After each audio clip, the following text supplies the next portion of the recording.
Estamos aqui iniciando o nosso programa de língua portuguesa no NEC TV e estamos aqui com a jornalista Marlise, que tem nos dado a honra da sua presença sempre aqui com algumas perguntas.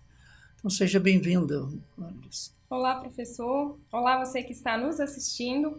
Professor, as palavras de hoje, elas geram dúvida porque a gente ouve muito, assim, principalmente em eventos, quando a pessoa é convidada a compor a mesa ou a fazer um discurso, é convidada o meritíssimo ou a meritíssima, ou seria a meritíssima e meritíssimo. Qual que é o correto? Virou um trava-língua aqui, né? De verdade, é um problema muito sério. Às vezes, aqueles que compõem a mesa, né, que são ali o nosso mestre de cerimônia, e aquele que faz lá esse trabalho de compor a mesa, é muito comum mesmo convidar lá o juiz, né, para compor a mesa e o chamá-lo, né, no seu programa de tratamento de meritíssimo, né? É um erro muito grave, né, e lamentavelmente é muito comum, né? Eu acredito que os juízes devem ficar lá com o cabelo arrepiado, né? Porque quando se fala meritíssimo, primeiro, é uma palavra que não existe no dicionário. E quando se trata de juiz, é um tratamento que a pessoa ela merece, ela tem mérito. Então veja, se é a pessoa que tem mérito, essa palavra vem do latim meritíssimos e que significa, ou seja, que está relacionada com a palavra mérito. Se é relacionado com a palavra mérito, eu sou obrigado a dizer meritíssimo, né? Convidamos o meritíssimo, né, juiz fulano de tal, doutor fulano de tal, a compor a mesa. Então a gente deixa esse conselho para todos aqueles, né, que têm que utilizar isso sempre, para que não cometa este erro, porque nós o consideramos como um erro grave. Portanto, chama-se o juiz de meritíssimo e não meritíssimo. E no caso, juíza meritíssima, né? Mesma coisa, porque é aquela pessoa que tem mérito, né? É só a pessoa lembrar da palavra mérito. Você lembra da palavra mérito, não consegue errar isso nunca mais, tá? Porque mérito, né, é meri e não meré. Tá Okay? ótimo. Muito obrigada, professor, pelos esclarecimentos. E você que está nos assistindo pode encaminhar sua dúvida para o endereço que está aparecendo aqui na tela, acessar também o portal da UNEC TV e fazer os comentários e assistir outros vídeos, né, professor? Outros vídeos que a gente já tem disponíveis.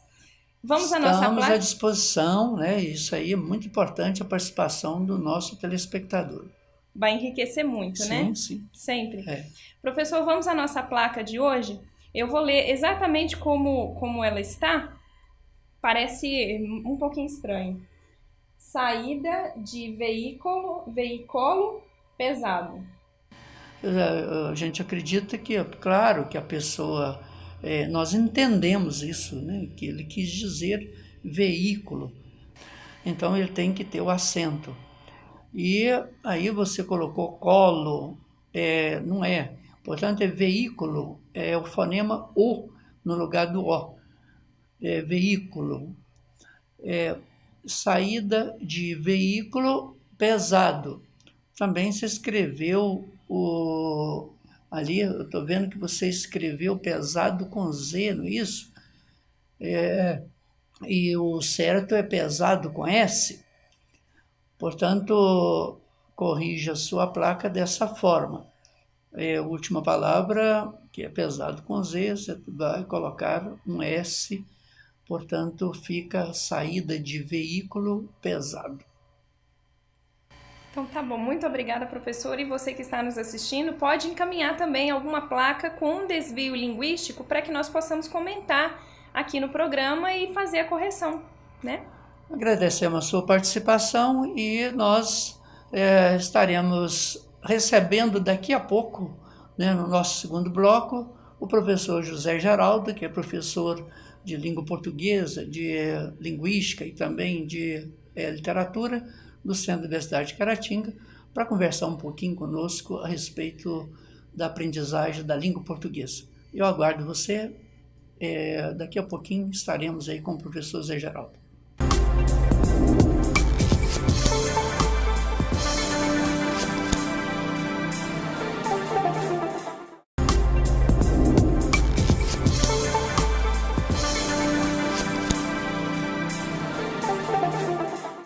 Estamos iniciando aqui o nosso segundo bloco do nosso programa Língua Portuguesa aqui na UNEC TV. E hoje temos o prazer de estar recebendo aqui o professor Zé Geraldo, que é professor do Centro da Universidade de Caratinga, do curso de Letras, é mestre e doutor. Então, é um prazer recebê-lo aqui, professor. O prazer é meu, né? Estar aqui na casa, na presença do senhor, é um prazer muito grande poder vir aqui. Pois é, pessoal, nós sabemos sim da sua experiência assim, no ensino da língua portuguesa, tanto na área gramatical, na área linguística e também na literatura. E vamos conversar um pouquinho, então, sobre esse processo de ensino-aprendizagem. Beleza. O que você acha, por exemplo, né? É a coisa mais curiosa, né, que sempre martela a cabeça da gente como professor de língua portuguesa e de linguística, por que as pessoas, né, têm que ir para a escola para aprender a língua materna? É uma coisa muito esquisita, né? Então, a gramática está dando conta de ensinar para essas pessoas a utilização da linguagem nos mais diversos contextos. Como é que é isso? O que você acha dessas preocupações nossas? Bem, na verdade, eu também sou professor de língua portuguesa no ensino básico também, né? E no curso de letras, então a gente tem que formar o professor já com esse pensamento. E a gente percebe que as pessoas, popularmente, eles têm uma certa dificuldade em encarar isso, em interpretar isso. Penso eu, e alguns linguistas também, que ninguém vai à escola para aprender a língua materna. No nosso caso, a língua portuguesa. Ninguém vai à escola para aprender a língua portuguesa. Eles já sabem a língua portuguesa e de uma maneira muito eficiente, né? Uma criança, quando chega à escola, ela já domina perfeitamente a língua portuguesa. Então, para que a pessoa vai para a escola, né? Na questão da linguagem? Ela vai para a escola para aprender as variantes linguísticas, né? As diversas formas de usar a linguagem, correto? E uma das variantes é a língua culta, a língua padrão. Então, não só a língua padrão. Inclusive, a criança já pode até fazer uso, né? Uma pessoa, quando vai para a escola, ela já faz uso de diversas formas de linguagem na sua própria língua e às vezes não sabe disso. Como o próprio Bechara diz, né, tem um livro do Ciro Pocente que se chama Por que ensinar gramática na escola? Né? Aí tem entre parênteses a palavra não, né, a negativa. Então, por que ensinar gramática na escola? Ou por que não ensinar gramática na escola? Né? E tem uma fala do Evanildo Bechara que é muito, muito boa para isso. Nós temos que ser poliglotas dentro da própria língua. Eu tenho que saber utilizar as variantes linguísticas, as diversas formas, né, os falares diferentes. Agora, para isso, eu tenho que estudar, porque eu tenho que ter competência linguística, performance linguística, saber adequar o contexto, né, a pragmática, saber me colocar em qual momento, qual é o momento, para quem eu estou falando, né? Qual o meu público, né? Alvo, o momento. Eu não posso me comportar, usar a mesma linguagem que eu uso, por exemplo, numa entrevista de emprego, a mesma linguagem que eu uso em casa, com meus familiares, com meus amigos, eu estou tomando sorvete, né? Então eu tenho que ter essa competência. Essa flexibilidade aí que você está falando, até quando você citou aí o professor Evanildo Bechara, eu tenho o prazer e a honra de ter sido aluno dele no curso de pós-graduação. Perfeito. É uma pessoa que eu admiro, né? Está vivo ainda até hoje, graças a Deus. E é uma coisa muito curiosa, ele foi abordado durante as aulas nossas por um aluno que entendia muito de fonética, muito mesmo. O xodó dele era fonética. E ele não concordou com uma posição do professor Ivanildo Bechara. Eu sou aluno. Aí ele falou assim, aí o Ivanildo Bechara, com a forma mais simples, falou assim, eu também não concordo não. Mas veja quem fez o prefácio da minha obra. Ele concorda com isso que está lá na minha obra. Então, eu precisava da obra e do prefácio, né? Entendi. Então, você veja, já há também essa flexibilidade no alto escalão, não é? Então, a língua portuguesa, as pessoas acabam também tendo essa flexibilidade, né? De usa uma coisa aqui, outra lá, né? Inclusive os linguistas, a linguística, ela trabalha com a gramática descritiva, não é isso? Ela descreve o idioma. Então, ela não está trabalhando com erro ou acerto. Se aquilo é utilizado, então existe. É assim. E nós temos a gramática normativa. Quando nós falamos em gramática, popularmente, né, o senso popular, comum, se lembra de um livro onde contém os códigos, as normas da língua de acordo com a norma culta. Nada mais é como um código da área jurídica, aquele livro. Aquela é a gramática normativa. E nós temos a gramática internalizada, que todos nós sabemos. Eu até converso com os meus alunos, eu brinco. Você domina a gramática 100%? Eu falei assim, que é isso, professor? Eu não domino, não. Eu falei assim, domina? Claro que domina. Tanto é que nós estamos nos comunicando agora, estamos nos conversando, né? E você está me entendendo e eu também estou te entendendo. Você domina a gramática internalizada, chama gramática internalizada. E quando você tinha 6 anos de idade, eu acho que também você dominava. Que é isso? Eu nem estava na escola, você dominava sim. Porque a gente tem essa ideia, né? Porque a língua, outra fala do Ciro Pocente, muito interessante, que língua nós não ensinamos, língua aprende-se. E é isso mesmo, que a gente tem uns exemplos nas nossas casas, com as nossas crianças, né? Os nossos alunos. Porque eu digo assim, quando uma criança está aprendendo a falar, pai, mãe ou responsável qualquer por essa criança, não chega a essa criança e diz assim, olha, na língua portuguesa, a ordem canônica é, primeiro você usa o artigo, depois você usa o substantivo, não é? Ninguém fala isso para a criança. E a criança, no entanto, a criança internaliza, fala corretamente, sim, perfeitamente. Ela não comete esse tipo de equívoco em relação à gramática. Isso é a gramática. Sim. Essa gramática internalizada. É algo muito abstrato, ideológico. Né? Eu acho, mas aí também a gente vê, por outro lado, exatamente essa beleza da linguagem, né? Sim. E a beleza desse processo de aprendizagem. Né? Quando a pessoa descobre alguma coisa, é assim, né? Que a gente tem que falar. Perfeito. Que às vezes se sente feliz como tivesse encontrado um tesouro, né? Porque a criança, ela busca a lógica, né? Ela tenta buscar, né? Igual o verbo fazido, né?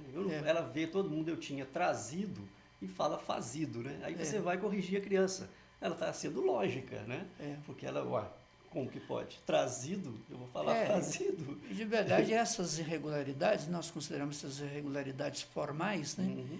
Né? Quando, o caso que você citou aí do verbo fazer, né?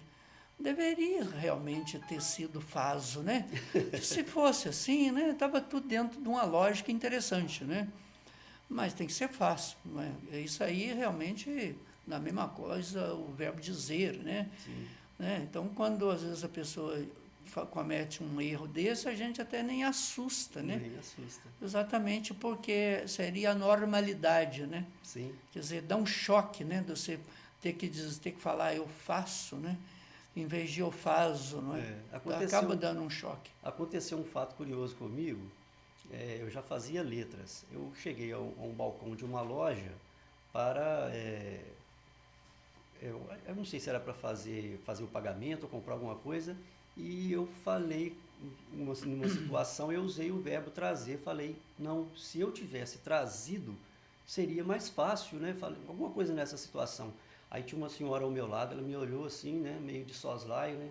Ela deve ter pensado, né? Nossa, coitado desse rapaz, ele não sabe nada de língua portuguesa, né? Porque todo mundo fala hoje, né? Muitas pessoas estão falando, né? Se eu tivesse trago, né? Sendo que de acordo com a norma culta, é se eu tivesse trazido, né? e me fez lembrar de uma outra fala do Ciro Pocente, né? O Ciro Pocente vai acabar hoje me dando uma gorjeta, né? Que eu estou citando demais. Mas tem uma fala do Ciro Pocente exatamente isso, que nenhuma língua é imutável, né? O falante da língua, ele vai transformando a língua. Quem sabe no futuro, né? Isso vai ser aceito, né? De uma maneira sem problema, né? Se eu tivesse trago. Pois é, Que trago que não seja do verbo tragar. É quase comum hoje a gente verdade. ouvir isso aí, né? Exatamente. E, lamentavelmente, né, as pessoas estão cometendo um erro grave, né? Sim. Né? Igual você utilizou também a palavra gorjeta, né? Tantas vezes a gente escuta grujeta, né? Ah, não, grujeta, vou dar uma grujeta para ele, né? E a palavra correta é a gorjeta, né? Gorjeta. Mas pessoal, nós estamos chegando aí ao final do nosso bloco, mas queremos agradecê-lo, né, pela sua presença, né, pela sua disponibilidade aí para a gente discutir um pouco aí a respeito do uso e do processo de aprendizagem da linguagem. Não tem nada a agradecer, eu é que agradeço pelo convite e me coloco sempre disponível a poder participar daqui do programa e parabenizá-lo pelo programa. Muito obrigado, e a você, nosso telespectador, nós queremos agradecê-lo e estamos aqui encerrando o nosso programa e até o nosso próximo, se Deus assim nos permitir.